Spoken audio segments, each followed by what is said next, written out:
প্রিয় ছাত্রছাত্রীরা, আজ আমি নিয়ে বসেছি মধুসূদন রচনাবলী। আলোচনা করব চতুর্দশপদী কবিতাবলী নিয়ে।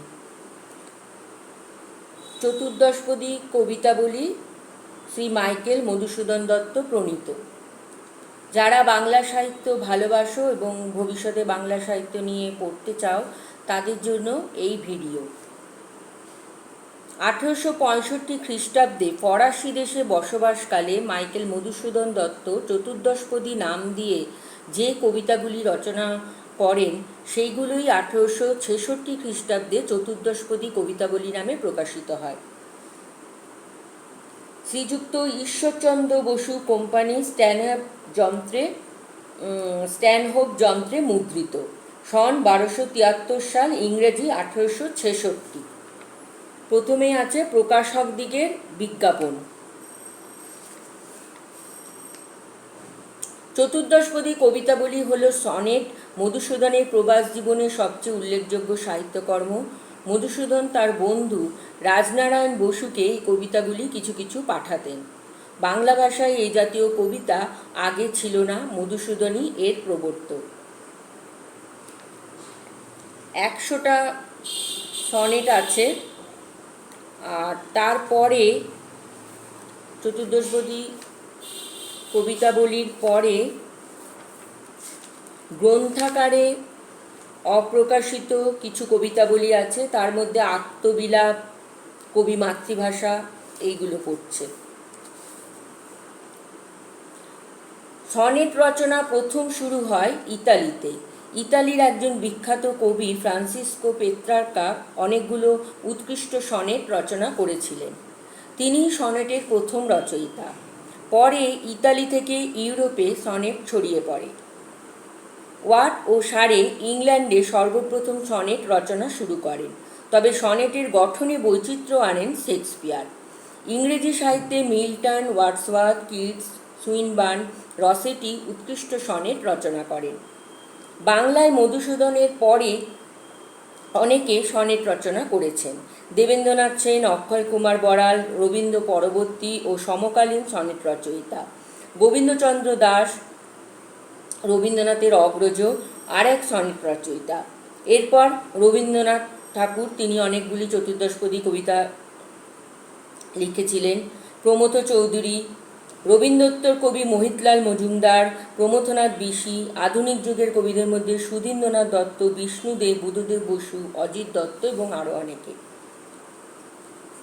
এবার বলবো সনেট কি। সনেটে থাকবে 14টি পংক্তি। সনেট গীতিকবিতারই প্রকারভেদ। গীতিকবিতার মতো সনেটেও থাকবে একটা অনুভূতি, একটা হৃদয়াবেগ, একটা আবেগ বা কল্পনা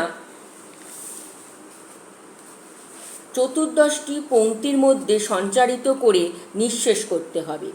আরম্ভ থেকে সমাপ্তি পর্যন্ত ভাবের একটা সংহতি, একটা সামঞ্জস্যপূর্ণ সমগ্রতা বজায় রাখতে হবে। গীতিকবিতার মতো হলেও সনেট রচনা সহজ নয়, কারণ কবির প্রাণের আবেগটিকে 14টি ছত্রের মধ্যে ব্যক্ত করতে হবে। যদি প্রথম কয়েক ছত্রে তা ব্যক্ত না করা যায়, তবে শেষের কয়েক ছত্রে ভাবকে প্রকাশ করতে গিয়ে কেটে ছেটে ভেঙে তা 14 পংক্তির মধ্যে রাখতে হবে। আবার শেষ 2 পংক্তি লিখবার আগে যদি দেখা যায় যে ভাব বা কল্পনা নিঃশেষ হয়ে গেছে, তবে কবিকে বাধ্য হয়ে ভাবকে টেনে 14 ছত্র অবধি নিয়ে যেতে হবে। ইতালিতে যখন প্রথম সনেট রচিত হয়, তখন প্রেম ছিল সনেটের প্রধান ও একমাত্র বিষয়বস্তু। মনের আবেগ একটা দীপ্ত হৃদয়োচ্ছ্বাস, হৃদয় থেকে ভাষামুখে উচ্চারিত হয়ে একটা রূপ পরিগ্রহ করে। তবে 14 পংক্তির সীমাবদ্ধতার কথা মাথায় রাখতে হয়। একটি তরঙ্গ যেমন স্ফীত হয়ে ক্রমশ উপরের দিকে উঠতে থাকে এবং তারপর একটা সীমা পর্যন্ত উঠে একটু স্থির থেকে আবার ফেটে ভেঙে পড়ে যায়, সনেটের মধ্যেও যে আবেগ অভিব্যক্তি লাভ করে তার ভঙ্গি তরঙ্গের মতো। এই তরঙ্গ হল সুরের তরঙ্গ। A sonnet is a wave of melody. প্রেম ছাড়াও যে কোনো বিষয় সনেটের উপজীব্য হতে পারে। আসলে সনেটের নির্দিষ্ট কোনো বিষয় নেই, তবে বিষয় যাই হোক না কেন তাকে কাব্যময় রূপ দিতে হবে। যথার্থ কবিপ্রাণের স্পর্শ একটা সংযমের বন্ধনে নিয়ন্ত্রিত হলেই উৎকৃষ্ট সনেট রচনা সম্ভব। সনেটের একটি ছত্র, একটি শব্দ অনাবশ্যক বা দুর্বল হবে না। মধুসূদন পেত্রার্কাকে আদর্শ করে সনেট রচনা করেছিলেন। সনেটের আকৃতি ও প্রকৃতির সুনির্দিষ্ট রূপ পেত্রার্কার সনেটের দেখা যায়। পেত্রার্কার সনেটের দুটো অংশ, প্রথম 8 পংক্তি নিয়ে অষ্টক আর দ্বিতীয় 6 পংক্তি নিয়ে শতক। অষ্টকের মধ্যে আবার 4 পংক্তির 2 অংশ ও শতকের মধ্যে 3 পংক্তির 2 অংশ থাকে। ছন্দের মিল হয় এইরূপ: ক খ খ ক, ক খ খ ক এবং দ্বিতীয় 6 পংক্তির মিলে হবে গ ঘ গ, ঘ গ ঘ অথবা গ ঘ উ, গ ঘ উ। এখানে একটু স্বাধীনতা আছে দ্বিতীয় 6 পংক্তির মিলে। খাঁটি পেত্রার্কীয় সনেটে এর ব্যতিক্রম হবে না। মানে প্রথম যে পংক্তি ক খ খ ক আর ক খ খ ক, এই ব্যতিক্রম খাঁটি পেত্রার্কীয় সনেটে হবে না। একটা ভাবের ঐক্য সনেটের অপরিহার্য লক্ষণ হলেও অষ্টকের শেষে শতক আরম্ভ হবার আগে একটা স্বল্প বিরাম থাকবে, সুরের বিরাম বা ভাবের বিরাম। প্রথম 8 পংক্তির মধ্যে একটি ভাব বা কল্পনা শেষ হয়ে যাবে, ভাবের কোনো রেশ থাকবে না, শতক আরম্ভ হবে নতুনভাবে। এই কাঠামোর মধ্য দিয়ে পেত্রার্কা তার প্রাণের আকাঙ্ক্ষা ও বেদনা ফুটিয়ে তুলেছেন। পেত্রার্কা সনেটের প্রায় সমস্ত নিয়ম শেক্সপিরীয় সনেটে লঙ্ঘিত হয়েছে। এর গঠন অন্য প্রকার। এই সনেটে 3টি চতুষ্পদী এবং শেষে সমিল 2 পংক্তি। মিলের নিয়ম কি না ক খ ক খ, গ ঘ গ ঘ, উ চ উ চ আর ছ ছ।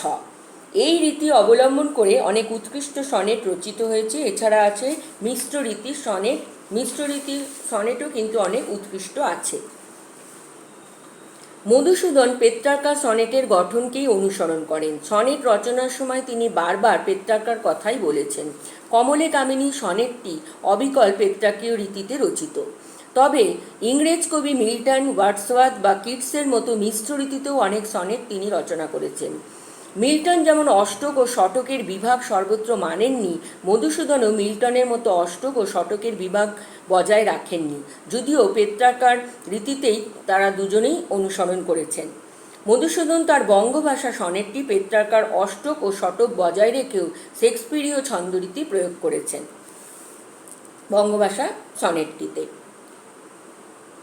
মধুসূদন রচিত সনেটের সংখ্যা 100। ভার্সেলস থেকে চতুর্দশপদী কবিতাবলী নাম দিয়ে 100টি কবিতা ছাপাবার জন্য তিনি পাঠান। চতুর্দশপদী কবিতাবলী লেখার সময় মধুসূদন রাজনারায়ণ বসুকে একটা চিঠিতে লিখেছিলেন যে I want to introduce the sonnet into our language. Gourdas বসাককেও একখানি চিঠিতে তিনি লিখেছিলেন I dare say the sonnet চতুর্দশপদী will be wonderfully well in our language. মধুসূদনের এই উক্তি থেকে বোঝা যায় যে চতুর্দশপদী কবিতা লেখার সময় তার আত্মবিশ্বাস কতটা অটুট ছিল এবং এই কবিতাগুলির সাফল্য সম্পর্কে তিনি প্রায় নিঃসন্দেহ ছিলেন। আচ্ছা, তার রচিত কয়েকটি সনেটের নাম বঙ্গভাষা, কমলে কামিনী, কাশিরাম দাস, জয়দেব, কৃত্তিবাস, কালিদাস, বউ কথা কও, শ্রীপঞ্চমী, আশ্বিন মাস, সায়ংকাল, সায়ংকালের তারা, বটবৃক্ষ, কপোতাক্ষ নদ, ঈশ্বরী পাটনী, বিজয়া দশমী, কোজাগর লক্ষ্মী পূজা, ঈশ্বরচন্দ্র বিদ্যাসাগর, বাল্মীকি, শ্রীমন্তের টোপর, সমাপ্তি। বিচিত্র বিষয় নিয়ে তার সনেটগুলি রচিত। প্রথম হচ্ছে কবি প্রশস্তি। দেশি বিদেশি কবিদের উদ্দেশ্যে রচিত। পেত্রার্কা, কাশিরাম, কৃত্তিবাস, জয়দেব, কালিদাস, ঈশ্বরগুপ্ত, কবিগুরু দান্তে, কবিবর আলফ্রেড টেনিসন, কবিবর ভিক্টর হুগো, বাল্মীকি। মাতৃভাষা ও সাহিত্য সংক্রান্ত রচনার মধ্যে পড়ছে মাতৃভাষা ও সাহিত্যকে মুখ্য বিষয়বস্তু করে রচিত সনেট। বঙ্গভাষা, কবি, কবিতা, মহাভারত, ভাষা, সংস্কৃত, রামায়ণ। বাংলাদেশ ও বাঙালির সংস্কৃতির প্রতি মমতা। বহু কথা কও, পরিচয়, দেবদোল, শ্রীপঞ্চমী, আশ্বিন মাস, নিশাকালে নদী তীরে বটবৃক্ষতলে শিব মন্দির, বটবৃক্ষ, কপোতাক্ষ নদ, নদী তীরে প্রাচীন দ্বাদশ শিব মন্দির, বিজয়া দশমী, কোজাগর, লক্ষ্মী পূজা।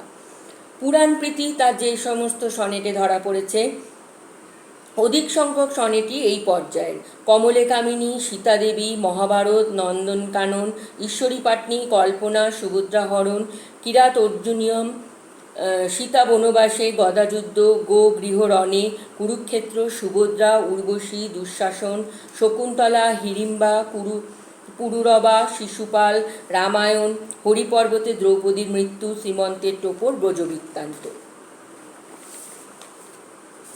নিসর্গপ্রীতি তার যে সমস্ত সনেটে ধরা পড়েছে, সায়ংকাল, সায়ংকালের তারা, নিশা, নিশাকালে নদী তীরে বটবৃক্ষতলে শিব মন্দির, ছায়াপথ, বটবৃক্ষ, সূর্য, বসন্ত একটি পাখির প্রতি, মধুকর, উদ্যানে পুষ্করিণী, তারা।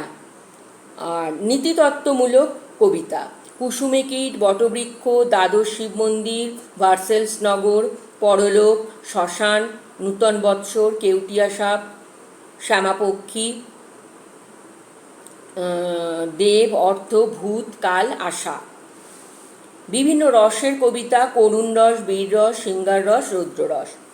প্রকৃতপক্ষে চতুর্দশপদী কবিতাগুলির অধিকাংশই রচিত হয়েছে স্মৃতিচারণা সূত্রে। সুদূর ফ্রান্সে অবস্থানকালে নিঃসঙ্গ কবি দেশের প্রতি বড় বেশি পরিমাণে আবেগপ্রবণ হয়ে পড়েছিলেন। হয়তো দূরে ছিলেন বলেই দেশকে, দেশের ব্যক্তি বা স্থানকে বড় বেশি ভালোবেসেছিলেন। বাংলাদেশের শ্রীপঞ্চমীর কথা, আশ্বিন মাসের দুর্গোৎসবের কথা, বিজয়া দশমী, কোজাগর, লক্ষ্মী পূজা, ছোটবেলায় দেখা নিশাকালে নদী তীরে বটবৃক্ষতলে শিব মন্দিরের কথা, অথবা স্বীয় জন্মভূমি সাগরদাড়ির পাশ দিয়ে প্রবাহিত কপোতাক্ষ নদের কথা মনে পড়ায় তার মন হু হু করে উঠত। অবশ্য কথা ঠিক, চতুর্দশ পদাবলীর সব কবিতাই উচ্চাঙ্গের নয়। প্রাচীন পুরাণের কাহিনী বা নিছক সাধারণ কোনো বস্তু বর্ণনা আছে এমন সনেটগুলি, আবার কতগুলি নীতি ও ধর্মশিক্ষামূলক সনেটগুলো উচ্চ শ্রেণীর কবিতা হয়নি। কিন্তু যেসব কবিতায় দেশীয় কবিদের প্রতি শ্রদ্ধা জানিয়েছেন শ্রী মধুসূদন, সেগুলি কবির অন্তরের আন্তরিকতা স্পর্শে ও অলঙ্কার সৌন্দর্যে সার্থক হয়ে উঠেছে। ডক্টর শশীভূষণ দাশগুপ্তের মতে, মেঘনাদবধের কোলাহল মুখরিত রণন্মাদনার পাশে চতুর্দশপদী কবিতাগুলি মধুসূদনের নিভৃত আপন মনের গান। এই নিভৃত মনের গানেই মানুষের অন্তরের যথার্থ পরিচয়। মনে রাখতে হবে, বাংলায় যখন সনেট ছিল না, সেই সময় উৎকৃষ্ট সনেট রচনা করে মধুসূদন কৃতিত্বের পরিচয় শুধু দিয়েছিলেন তা নয়, বাংলা কাব্য সাহিত্যে এনেছিলেন নূতনত্ব। অত্যন্ত সাবলীল ভঙ্গিতে নিজের মনের কথা ব্যক্ত করেছেন তিনি। তার কবিচিত্রের আত্মগত প্রকাশ ঘটে এই চতুর্দশপদী কবিতাগুলির মধ্যে। সনেটের জন্যই বাংলা সাহিত্য তার কাছে চিরঋণী। একটা নতুন পদ্ধতি অবলম্বন করে কাব্য রচনা করে সার্থকতা লাভ করা সোজা কথা নয়। মধুসূদনের বিস্ময়কর প্রতিভা ছিল বলেই তা সম্ভব হয়েছিল। তিনি প্রবহমান পয়ারকে সনেটের বাহন রূপে গ্রহণ করে বাংলা সনেটের সম্ভাবনার পথটিকে সুগম করে দিয়েছিলেন, আর এখানেই তার শ্রেষ্ঠত্ব। চরম আর্থিক সংকটের সময় মধুসূদন এই সনেটগুলি রচনা করেন। এই কবিতাগুলির মধ্যে কবি যতটা আত্মপ্রকাশ করেছেন তেমন আর কোথাও নয়। এটাই তার শেষ কবিকর্ম এবং প্রবাস জীবনের উল্লেখযোগ্য রচনা। আর প্রসঙ্গত বলে রাখি যে একাদশ শ্রেণীর নতুন সিলেবাসে ঈশ্বরচন্দ্র বিদ্যাসাগর এই সনেটটি অন্তর্ভুক্ত করা হয়েছে। তাহলে আমি এর পরবর্তী ভিডিওতে সেই সনেটটি নিয়ে আলোচনা করব, আর মধুসূদনের যে অন্যান্য সনেটগুলি সেগুলো নিয়েও আলোচনা করব। প্রথমে আমি ঈশ্বরচন্দ্র বিদ্যাসাগরটা নিয়ে আলোচনা করব, তারপরে অন্যান্য সনেটে যাব। আর যদি এই ভিডিও তোমাদের ভালো লাগে আর যদি তোমাদের উপকারে লাগে, তাহলে ভিডিওটা অবশ্যই লাইক শেয়ার করো, আর এই রকম আরও ভিডিও পেতে আমার সঙ্গে থেকো। আর একটা কথা বলি যে মধুসূদনের জীবন ও সাহিত্য নিয়ে আমার চ্যানেলে আমি আলোচনা করেছি, যদি তোমাদের প্রয়োজন পড়ে সেটা তোমরা দেখে নিতে পারো। তাহলে এই ভিডিও এখানেই শেষ করলাম। সবাই সুস্থ থেকো এবং ভালো থেকো।